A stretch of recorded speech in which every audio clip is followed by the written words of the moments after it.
m'a été conté à moi, il y a près de 50 ans, par un homme à qui je pensais tout à l'heure, quand Denis a montré les léopards.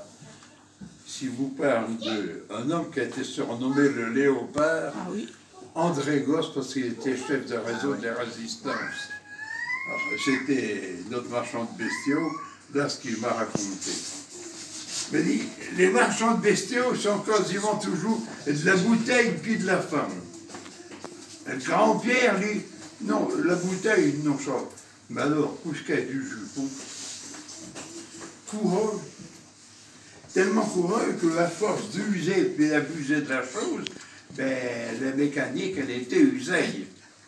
Alors, jusque-là, qui se dressait, il va se pêcher un petit peu, ben, du coup, il baissait le nez parce qu'il y a autre chose qu'il ne peut plus relever.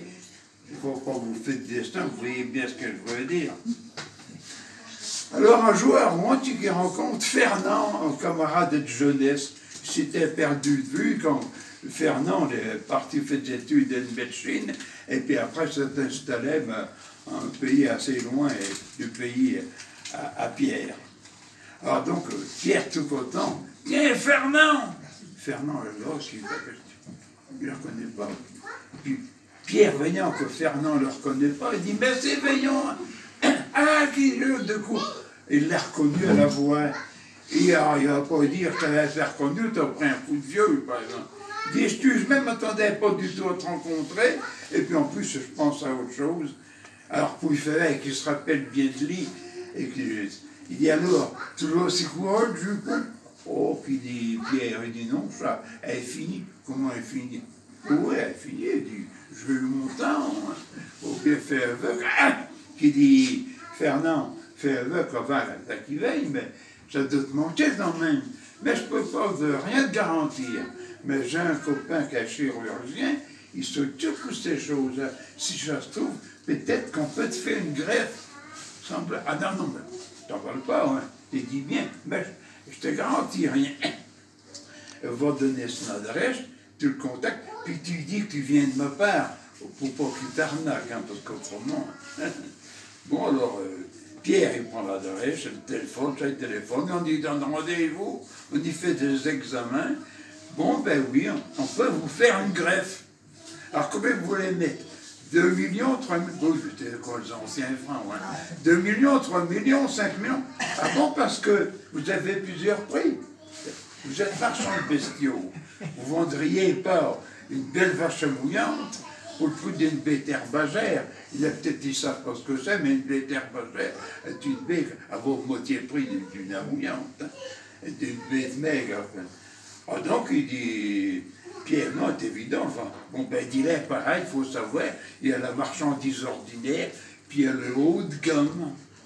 Ah ben qui dit Pierre, mais je suis pas regardant, je veux du haut de gamme. On y fait la greffe. Un mois de convalescence, pour que ça s'est bien cicatrisé. Le chirurgien, il y refait un examen pour voir, oh, tout est bien cicatrisé, super. Vous pouvez rentrer chez vous. Rentrez chez vous. Pierre commence par s'arrêter avant la rue Chaude, où il avait ses habitudes, et puis, oh. Et après ça, il rentre chez lui, et puis, il s'occupait de sa femme. Et puis, bon, le lendemain, il reprend son travail, sa tournée. Quand il arrête au garage, il peut descendre de sa voiture, Dédé, tiens, Pierre, alors t'es rentré, la planche, quand t'as fait une greffe. Ah, tu sais ça, les nouvelles vont vite. Ben, tu penses que ces choses-là, oui, les nouvelles vont vite. Et alors qu'il dit, il demande Dédé, et ça va-t-il? Ah, ben ta tête, ça de... Oh, superbe! J'ai retrouvé ma jeunesse, même mes 20 ans. Ah, ça, ah ben, je t'assure, je ferais pas mal d'en faire autant, mais... Ah bon, parce que je... Mais non, ça bricole. Il y a de la lie dans la campleuse. Bon, ben, il dit... Fernand, voilà l'adresse, non, Pierre qui venait de se faire opérer, qui dit à Dédé, voilà l'adresse, mon Dédé qui téléphone, pareil, rendez-vous, on fait des examens, ben on peut vous faire une greffe. Ah bon? Alors, combien vous voulez mettre? 2 millions, 3 millions, les tout, c'est tout. Ah bon, parce que ben, vous êtes garagiste, vous ne vendriez pas une Mercedes au prix de 2 chevaux. Oh ben non, bon, ben là c'est pareil. Ben écoutez, mais juste pour assurer le devoir conjugal, il était aussi coureux que l'autre, mais tellement radin. Et le premier prix me suffit. On y fait la greffe. Au mois de convalescence, ça cicatrise bien. Bon examen, ça a bien cicatrisé. Vous pouvez rentrer chez vous. Et le délai qui lit, tout s'arrête à la rue Chaude où il avait ses habitudes. Mais la panne. Ah, il dit peut-être que, sans me rendre compte, mais je culpabilise, et puis tant que je négligeais ma patronne, sa femme, que la négligeais, j'aurais peut-être dû commencer par elle. Alors, il s'achète du champagne, en bon souper, pour se doper, mais je dis après souper du champagne. La nuit, pareil, il y a un rideau.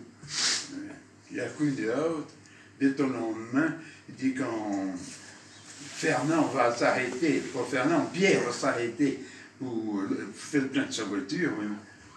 Alors, quand Pierre se présente, tiens, t'es rentré d'aider. Oui, bien alors, ben, ils m'ont loupé. Comment ils t'ont loupé? Non, ah ben, qui dit Pierre, ben, c'est toujours superbe, mais 20 ans retrouvé. Mais, non, tu blagues, ah non, je te jure, je ne donne pas du temps guidé, non, ils m'ont loupé. T'as voulu recommencer trop tôt, commencer trop tôt. C'est pas possible, t'as passé à l'avant, mais tu sais bien qu'il n'y a pas de femme pour pas qu'on ait de tentation. Et puis si pas de l'autre bord, non? Ah, ils m'ont loupé. Et puis, écoute, on est en train, montre un Dieu ce qu'ils t'ont mis. Des boutons. Mon pauvre Manon, ils t'ont remis ma vieille.